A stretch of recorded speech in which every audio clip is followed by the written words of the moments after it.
My name is Emma.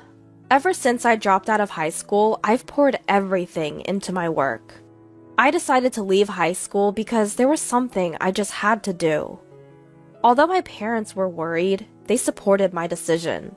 I believe that I am where I am today because of their support. Recently, my parents, to whom I am deeply grateful, told me that they are considering letting go of our family home. This home is a single-family house that was handed down from my grandparents. It has been renovated over the years, but as it has been used for many years, it has started to show signs of wear and tear. With my parents getting older, they are considering moving to a barrier-free apartment and demolishing the family home.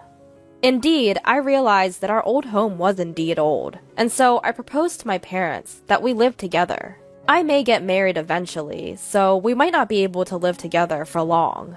However, I wanted to give back to my parents who had supported me without denying the decisions I made when I was young. So my parents and I moved into a new apartment. We now have more rooms than we did in our old house, and since we live on a high floor, my parents are delighted, saying, "The view is great, and we even have a hobby room." Then one day, while I was living peacefully with my parents, I got a call from my younger sister, Jane. Jane and I have not been on good terms for a long time. That's because she feels ashamed of me. When I decided to drop out of high school, Jane was furious. "Why are you quitting high school, Emma? I don't want any of my friends to find out that my sister dropped out of high school because it's embarrassing. From now on, pretend we don't know each other." Although Jane and I went to different high schools, it seems that me dropping out of high school was something to be ashamed of for Jane.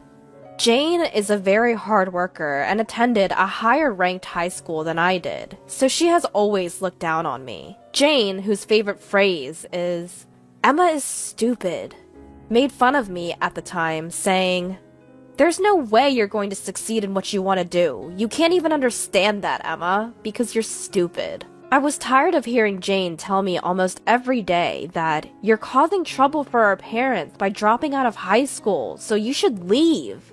So as soon as I started earning money from part-time jobs after dropping out of high school, I left home. After 10 years have passed since then, and Jane had also left home. There was no communication between Jane and me, and since Jane started living alone in college, it seems she has not been in touch with our parents much either. When our parents decided to demolish our family home, they apparently consulted not only me, but also Jane. However, Jane just said, "I don't care about that old house. Do whatever you want."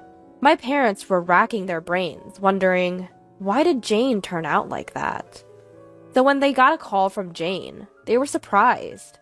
According to Mother, who answered the phone, it seems that Jane got married without telling our parents anything. "So you've decided to live in a condo, right? We'll come visit with your husband sometime. Show us around." With these words, it was revealed that Jane was married. My parents, who had no clue, seemed quite surprised, but Jane herself casually shrugged it off, saying, "Didn't I mention it?" It was also revealed that Jane wasn't planning on having a wedding ceremony, which felt quite off. Jane was a girly girl who, since her childhood, had always dreamt of being a princess.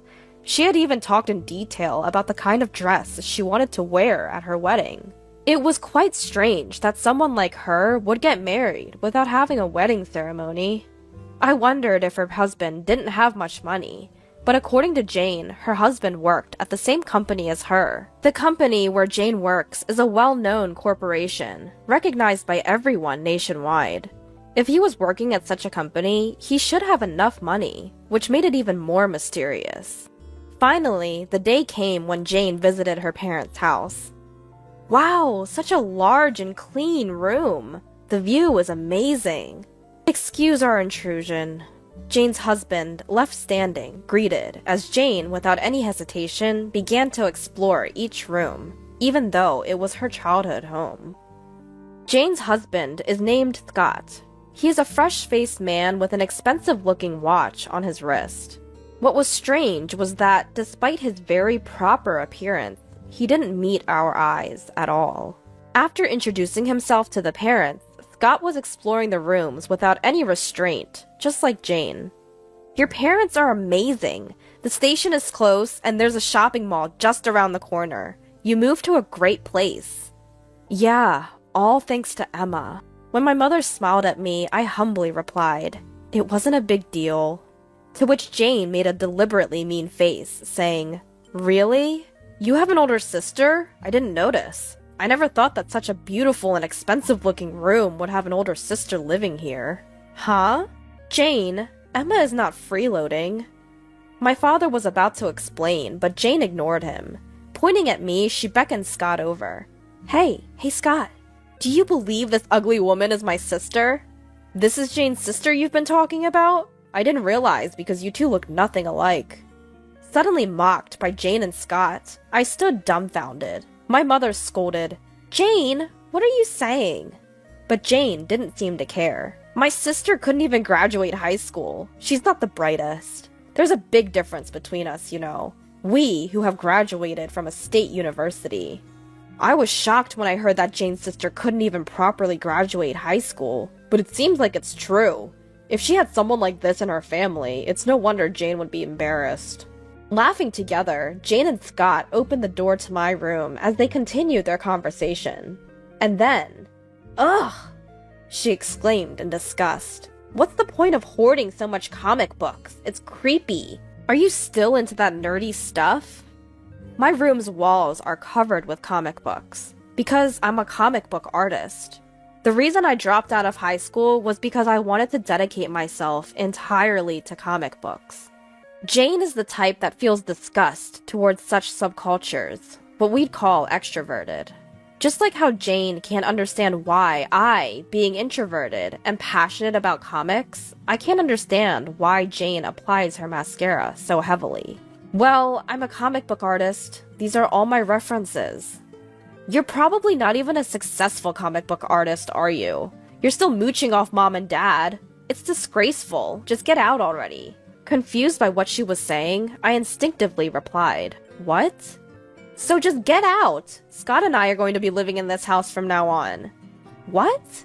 "Jane, I've heard nothing of this." Mother and father both exclaimed in surprise. Ignoring their shock, Jane laughed snidely. "Scott and I will take care of mom and dad. You're no longer needed, so get out. Aren't you embarrassed to still be mooching off them? Not only are you ugly, but you're also stupid." At Jane's words, Scott just chuckles.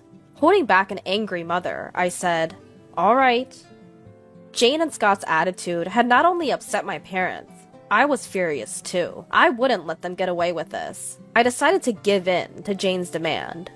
"All right, I'll move out in a few days, and you and Scott can live here. But remember, I'm not giving you any money." Sure. Bye, sis.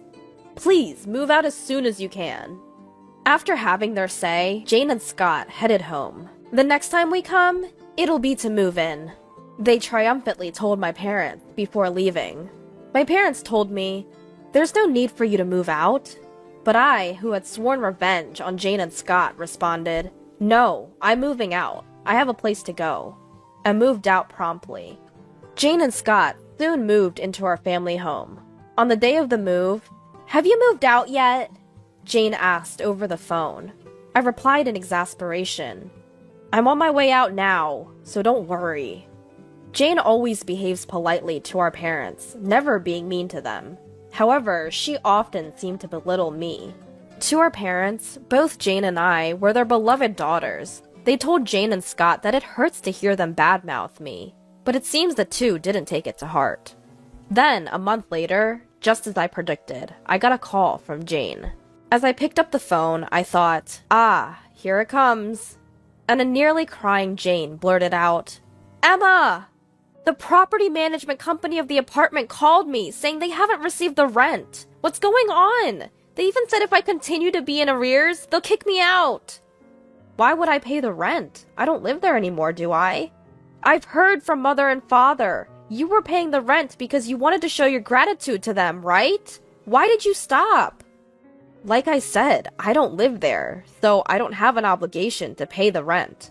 "Just bring the money right now. The utility bills are also ridiculously high."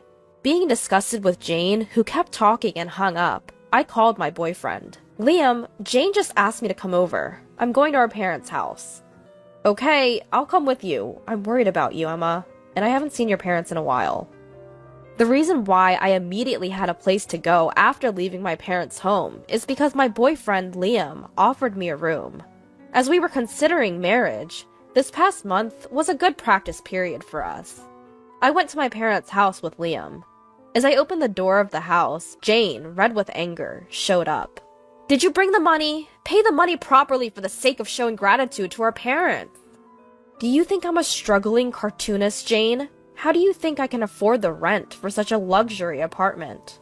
Well, I don't know, but you were able to pay until now, right? Please pay the rent and utility bills. I won't. Jane and Scott, you both work for respectable companies, right? Why can't you pay your own rent? At my question, Jane was at a loss for words. I noticed that Jane might not have the money. Jane was dressed in branded clothing from head to toe, and I noticed a luxury-looking watch on Scott's arm, who was also decked out in branded items. Isn't it that Jane and Scott can't pay the rent? Not that they won't? You said you wanted to take care of Mother and Father, but I heard you've left all the housework to Mother. Aren't you and Scott just living off Mother and Father? Jane, who was struck at the heart, bit her lip.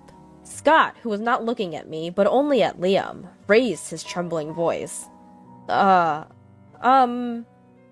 is Liam here? Huh?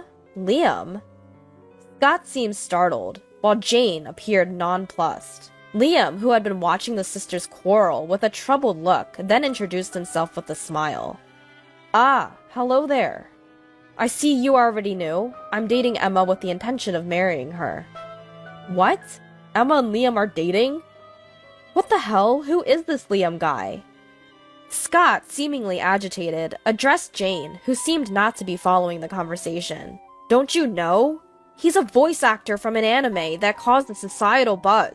You've seen him on TV and all. What? Why is my sister dating such a guy? It's because Emma is the one who drew the original story for that socially influential anime. When Liam gently explained about me, Jane's face was a picture of shock. Actually, I had a series in a boys' magazine, and that comic had become so popular, it was considered a societal phenomenon. Even Jane, who was not well versed in comics, recognized the title and turned pale, seeming to regret all the times she had underestimated me now that she knew I was rich. I sighed at Jane's sudden change in attitude and told Jane and Scott, if you can't pay, then leave right now. I'll be demanding the 1 month's rent from you later. Don't say that, sis. Scott and I, we got hooked on gambling and ran out of money. It turned out that Jane and Scott had become deeply absorbed in slot machines and had lost a considerable amount of money. The reason they decided to live with their parents back home was also due to a lack of funds. It seemed they even borrowed money from shady sources, and most of their decent salary was going towards repaying that debt, which was quite shocking. I have no intention of helping Jane, who has always been mocking me. Our parents are moving again, so you and Scott should leave right away. Why are Mom and Dad moving? So you won't come crying to them. I can easily imagine debt-ridden Jane causing trouble for our parents. If you don't leave promptly, I will be charging you for the second month's rent as well. When I sternly made that clear, Jane and Scott reluctantly said, okay, and the gathering dispersed. My parents, who had been out, heard about this later and called Liam to apologize, but Liam seemed unfazed. Perhaps it would be best to avoid seeing Jane for a while, he said, and helped me find a new place for my parents to move to. I promptly bought a new apartment, and my parents prepared to move once again. I'm sorry for the trouble, my parents said, and I replied, it's only natural to repay the favor to you both, who supported me when I made the drastic decision to drop out of high school. I am what I am today because of you. My parents were brought to tears at this. Jane and Scott seemed to be struggling with debt repayments even after that, but I had no obligation to show mercy, so I demanded full payment for the 1 month's rent and utilities I had fronted. But Jane and Scott didn't pay back the money and stopped answering their phones, so I called their workplace directly and finally received the payment. However, this caused everyone at their company to find out about the debt-ridden couple, Jane and Scott. Apparently, they can't quit their jobs because they need the money, and they continue to work, feeling quite uncomfortable. Afterwards, I married Liam. Our parents gave us their blessings, and we've been leading a happy life. Although I've cut ties with Jane and Scott as blood-related siblings, I wish for them to live strong.